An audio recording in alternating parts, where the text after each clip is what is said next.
बुद्धिमान बंदर और मगरमच्छ की कहानी। यदि आप मेरी चैनल में नए हो तो मेरी चैनल को सब्सक्राइब करें, शेयर करें और लाइक करें।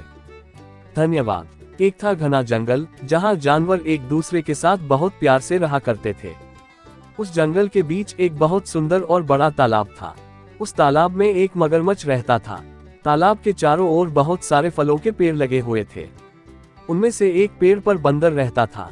बंदर और मगरमच्छ एक दूसरे के बहुत अच्छे दोस्त थे। बंदर पेड़ से मीठे और स्वादिष्ट फल खाता था और साथ ही अपने दोस्त मगर को भी देता था। बंदर अपने दोस्त मगर का खास ख्याल रखता और मगर भी उसे अपनी पीठ पर बैठाकर पूरे तालाब में घुमाता था। दिन निकलते गए और दोनों की दोस्ती गहरी होती गई। बंदर जो फल मगरमच्छ को देता था, मगरमच्छ उनमें से कुछ फल अपनी पत्नी को भी खिलाता था। दोनों फलों को बड़े ही चाव से खाते थे। बहुत दिनों के बाद एक बार मगर की पत्नी ने कहा कि बंदर तो हमेशा ही स्वादिष्ट फल खाता रहता है, जरा सोचो उसका कलेजा कितना स्वादिष्ट होगा। वह मगर से जिद करने लगी कि उसे बंदर का कलेजा खाना है। मगर ने उसे समझाने की कोशिश की, लेकिन उसने नहीं माना और वो मगर से रूठ गई। अब मगर को न चाहते हुए भी हाँ बोलना पड़ा। उसने कहा कि वो दूसरे दिन बंदर को अपनी गुफा में लेकर आ जाएगा, तब उसका कलेजा निकालकर खा लेना। इसके बाद मगर की पत्नी मान गई।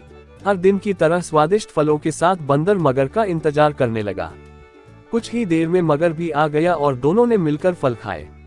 मगरमच्छ बोला कि दोस्त, आज तुम्हारी भाभी तुमसे मिलना चाहती है, चलो तालाब की दूसरी ओर मेरा घर है, आज वहां चलते हैं। बंदर झट से मान गया और उछलकर मगर की पीठ पर बैठ गया। मगर उसे लेकर अपनी गुफा की ओर बढ़ने लगा। जैसे ही दोनों तालाब के बीच पहुंचे, मगर ने कहा कि मित्र, आज तुम्हारी भाभी की इच्छा है कि वो तुम्हारा कलेजा खाए। ऐसा कहकर उसने पूरी बात बताई। बात सुनकर बंदर कुछ सोचने लगा और बोला, मित्र, तुमने मुझे ये पहले क्यों नहीं बताया? मगर ने पूछा, क्यों मित्र, क्या हो गया? बंदर बोला कि मैं अपना कलेजा तो पेड़ पर ही छोड़ा हूँ, तुम मुझे वापस ले चलो तो मैं अपना कलेजा साथ में ले आऊंगा। मगर बंदर की बातों में आ गया और वापस किनारे पर आ गया। वो दोनों जैसे ही किनारे पर पहुंचे, बंदर झट से पेड़ पर चढ़ गया और बोला कि मूर्ख, तुझे पता नहीं कि कलेजा हमारे अंदर ही होता है। मैं हमेशा ही तुम्हारा भला सोचता रहा और तुम मुझे ही खाने चले थे। कैसी मित्रता है ये तुम्हारी, चले जाओ यहाँ से।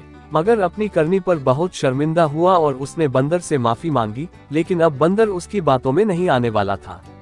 कहानी से सीख। इस कहानी से हमें ये सीख मिलती है कि संकट के समय हमें घबराना नहीं चाहिए। मुसीबत के समय अपनी बुद्धि का उपयोग कर उसे दूर करने का उपाय सोचना चाहिए। पूरी कहानी सुनने के लिए धन्यवाद।